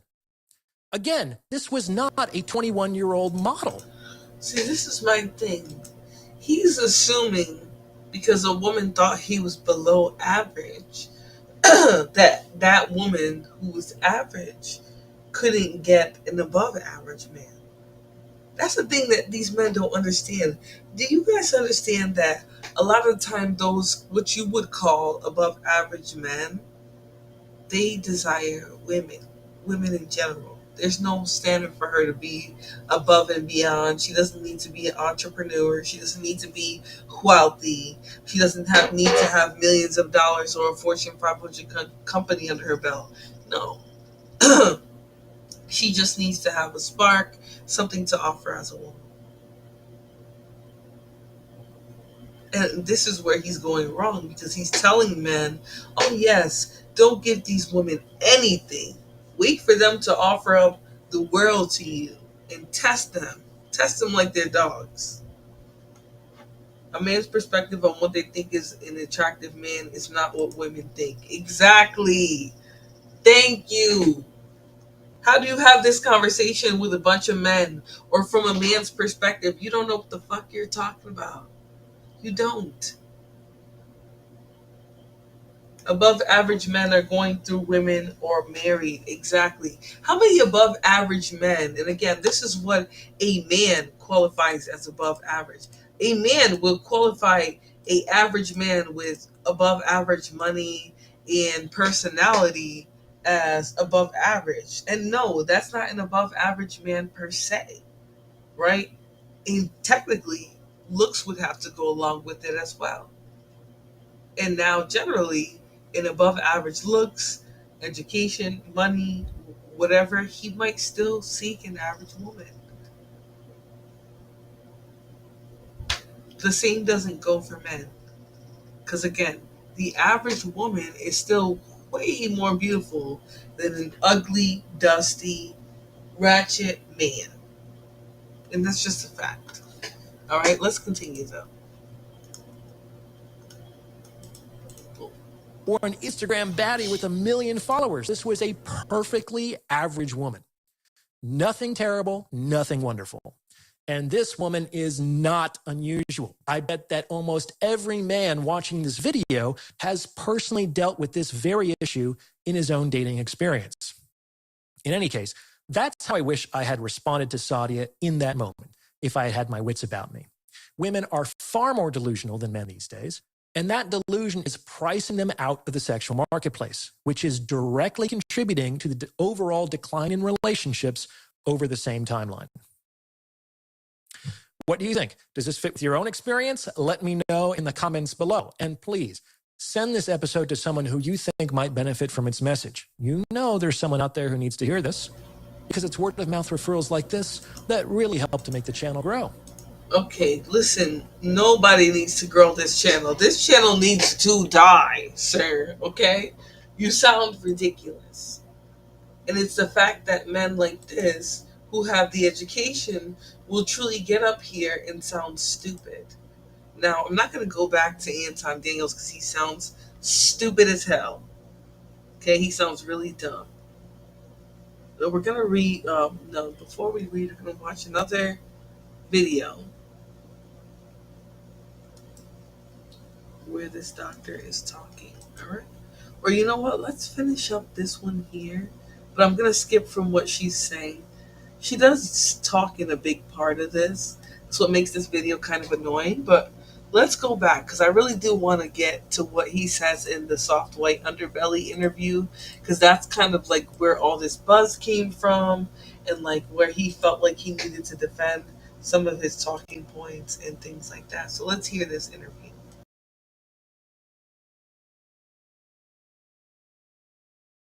What women can do to get the man they want, and you've told us what men can do to get the women they want. But there's more to it, isn't there? Of course. The game. Oh yeah, the game is infinite. I can be a wealthy, handsome man with a great future, sitting at a bar on Saturday night, and nothing's going to happen for me, right? Correct. Especially if you're a man. If you are a decently attractive woman and you were to sit by yourself at a bar on a Saturday night, whether you wanted it or not, you would soon have company. But a man could be brilliant, he could be rich, he could be a neurosurgeon, and he could drink by himself all night. Okay? So men need game in the sense of they need to they need some strategy in order to attract the opposite sex. That's very different from the strategies that women do. I'm not going to say that women don't have to do that. They do all kinds of things to their appearance, right? Because that's generally what's most important to men, especially on first blush. with respect to their attraction to women. So they do all kinds of things with respect to their figure and their dress and their fashion and their makeup and things like that. Men, for better or worse, we don't really have to worry about that as much. So there are a few different strategies that consistently work to increase your attraction as a man to women. Let's see if I can remember them. Cocky and playful is an old standby from the pickup community. Being like, this is a tough one. It's not the best one, but being like funny, being the funny guy can. Oh my gosh. That's probably the only thing. Don't get me started with this idiot. We read says my own dating experience is me being very particular. I prefer relatively physically attractive and very intelligent women. Me not being man reduces my chances to less than 3 per decade. Wow. Okay. Interesting. So I'm gonna rewind a little bit because I wanted to go back to what he says at the beginning of this, right? Because it's always these types of guys that start to develop these weird mindsets that they want to spread to every man. Okay, let's get back to it. Psychologists is saying. So you've told us what women can do to get the man they want, and you've told us what men could do to get the women they want. But there's more to it, isn't there? Of course. The game. Oh yeah, the game is infinite. I can be a wealthy, handsome man with a great future, sitting at a bar on Saturday night, and nothing's going to happen for me, right? Correct. Especially if you're a man. If you are a decently... Wow. Nothing's gonna happen for you. So why are you a wealthy, successful, decent looking man and nothing's happening for you? Are you sitting down on your ass waiting for a woman to come approach you and throw her tits in your face? Here, that's my genuine question here. Is that what you're waiting for, doctor? I can be a wealthy, handsome man with a great future, sitting at a bar on Saturday night, and nothing's going to happen for me, right? Correct. Especially if you're a man. If you are a decently attractive woman and you were to sit by yourself at a bar on a Saturday night, whether you wanted it or not, you would soon have company. But a man could be brilliant, he could be rich, he could be a neurosurgeon, and he could drink by himself all night. Okay? So men need game. Okay, but if women are in demand, then so be it. And so it is, right? Why is that a juxtaposition to a man sitting at a bar? Why is it that men are looking amongst themselves and seeing, hey, so those men, right, those educated, those lame, those whatever men, those are the ones who are having trouble with women. And these are the ones who are over abusing their access to women, right? Why don't you guys break each other up by that way? That way you can get to the root of the issue, right? Versus just pinpointing women as the problem. But let's continue here. In the sense of they need some strategy in order to attract the opposite sex. That's very different from the strategies that women do. I'm not going to say that women don't have to do that. They do all kinds of things to their appearance, right? Because that's generally what's most important to men, especially on first blush, with respect to their attraction to women. So they do all kinds of things with respect to their figure and their dress and their fashion and their makeup and things like that. Men, for better or for worse, we don't really have to worry about that as much. So there are a few different strategies that can consistently work to increase your attraction as a man to women. Let's see if I can remember them. But you see, this is what I'm trying to understand over here. We read, right? Game is less important if you want a family. Almost not. It's like these men want to act like they're looking for love and relationships and families, but it's really about game, right? It's about coming across as the ladies' man, as positing like you have access. I think he's just lazy or doesn't think it takes work for a relationship more than just a sex toy. Yeah. It's laziness, but you have to understand he's influencing other men based off of his credentials as a psychologist. So he's saying, oh, I'm a psychologist. I understand people and particularly women more. And I can give you the 411 on this. And so you will have some men who will take some of what he's saying very literally and try to apply it into relationships in their everyday life. And it's really disturbing. Cocky and playful is an old standby from the pickup community. Being like, this is a tough one. It's not the best one, but being like funny, being the funny guy can work. Like but it can also backfire because at some point you do have to kind of transition from being kind of like goofy and playful to being sexual. And sometimes that can feel like a bait and switch to a woman. Patrice O'Neal used to say, I wish I didn't have to laugh my way into pussy, but that was what he had to do, apparently. There is also like low activation game, which is just sort of like confidence and not giving a woman much energy. That works if you already have, let's say, some reputation buy-in. If you have a table in the VIP bottle section of a club, for instance, you already have some social validation that you have the money to spend on that. So you don't necessarily have to work as hard to attract attention to yourself because like you did. Social validation. I mean, this guy is just truly pathetic. It's not surprising that he's not married. It's that not. passively with respect to your structure. And so you can actually kind of be a little bit more aloof and withdrawn, which makes you potentially seem even more attractive in that moment, right? But the essence of game is to stimulate an emotional reaction in a woman. That is the easiest way to seduce a woman, is to stimulate an emotional response in her. And it doesn't even really matter what the emotion is. It doesn't even have to be a positive emotion. I mean, that's why netting works on some level. Which is disrespecting. It's a teasing, playful disrespecting, yes. It's sort of like treating a girl like your bratty little sister. So it's not, it should be anyway, a real cold-hearted, harsh disrespect. It should be playful.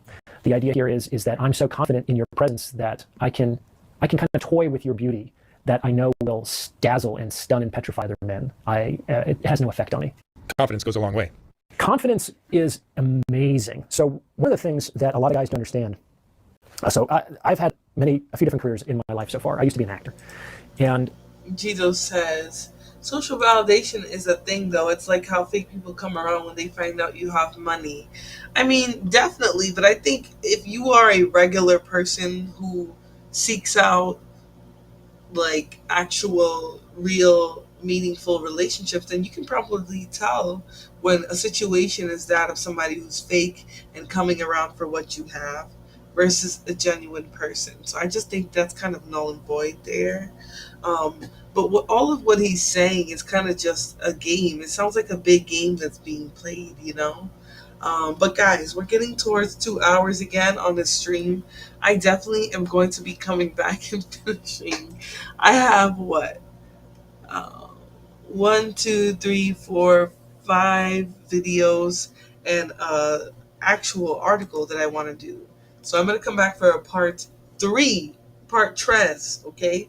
Where we're not going to listen to so much of the doctor. We have a couple of real life examples of this, and then I have an article for us to read, which is actually, I'm going to give you guys a quick preview tonight, okay? I'm going to share this, okay?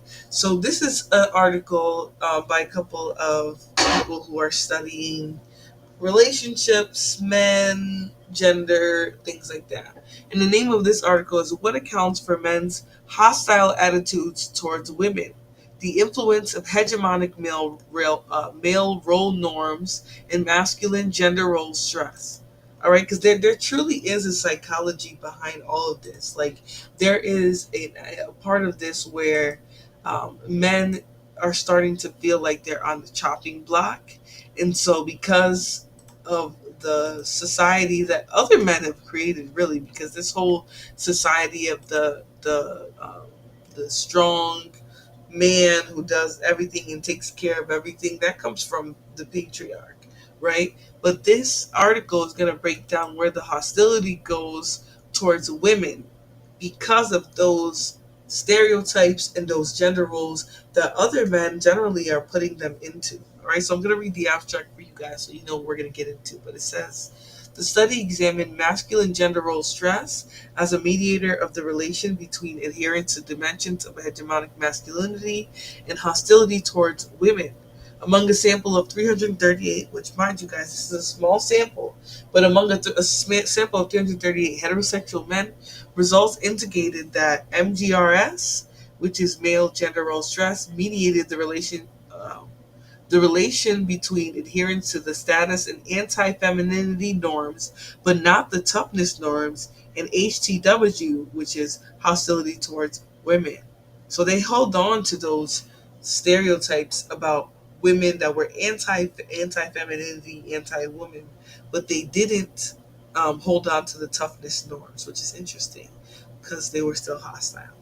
Um, it's a lot to explain because I think when we're reading scholarly articles, you're not going to just read a sentence and understand everything. There's a lot of psychological data and science behind it that you have to understand when you're explaining it. So I'm going to save that for that day. Hey, young Riaz. I think the psychology is nice guys finish last. Well, you hear that all the time, but I don't think so. More sex isn't healthy intimacy. Exactly. I think a lot of these men do just think more sex or in depth sex is intimacy, and that's not how it works. Adherence to the toughness norm maintained a positive association with the hostility towards women. These findings suggest that men's hostility towards women develops via multiple pathways that are associated with different norms of hegemonic masculinity. Implications for the predictions of men's aggression against women are discussed. A great deal of research during the last 30 years has focused on identifying determinants of male perpetuated violence against women and developing interventions to reduce it. Despite the efforts, men's use of aggression against women remains prevalent. In a recent community sample of unmarried heterosexual men, Abbey, Parkhill, Beshears, Clinton Sherrod, and Zawacki 2006 found that nearly 25% of participants reportedly perpetuated at least one act of attempted or completed rape. Likewise, research indicates that 10% of college men reported that they physically against their most recent female dating partner at least one time, at least once during their relationship. Furthermore, estimates from the national samples indicate that over 20% of heterosexual women report being physically assaulted by a husband or male cohabitating partner at some point in their lifetime. One risk factor pertinent to male perpetrated aggression against women is hostility towards women. Past literature suggests that hostility toward women is an attitudinal construct that subsumes a number of empirically supported risk factors for sexual aggression. However, Haschek and others contend that hostility toward women may be related to both men's physical and sexual aggression towards women. Indeed, pertinent theory posits that common factors may facilitate different forms of aggression towards women. In support this view, in support of this view, numerous studies have established that men's hostility towards women is positively associated with men's perpetuation of actual aggression. So, I mean, there's a lot of scientific data behind how men perpetuate violence against women and how sort of the attitudes that they have about women contribute to that. When will you be doing crime commentary? I'm doing psychological crime commentary right now.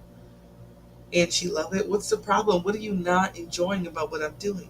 If you have a suggestion, leave one in the comments. Email me, like, share, subscribe, and I'll definitely try to reach out and do what it is that you're interested in me doing for my channel. But this is what I'm going to be talking about 24/7. Crimes against women. Men's hostile attitudes specifically and directly impact the risk factors for aggression against women, both physical and sexual. So I don't understand what your problem is with me talking about this. If you're not ready to hear about this type of crime, perhaps my channel is not the place for you to stop. All right? This is a tiny piece of a complicated reality.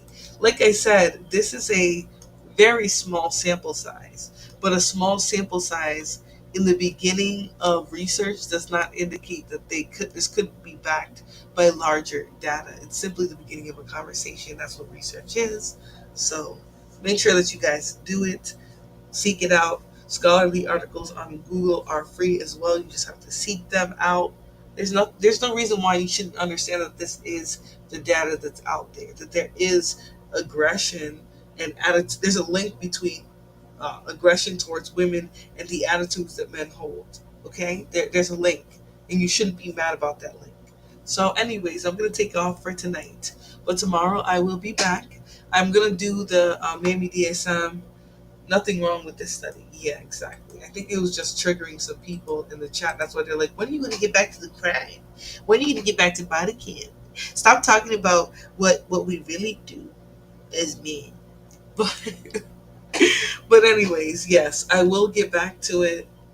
Tomorrow I'm gonna finish reviewing the Mammy DSM chapters 3, 4, 5, 6, and 10.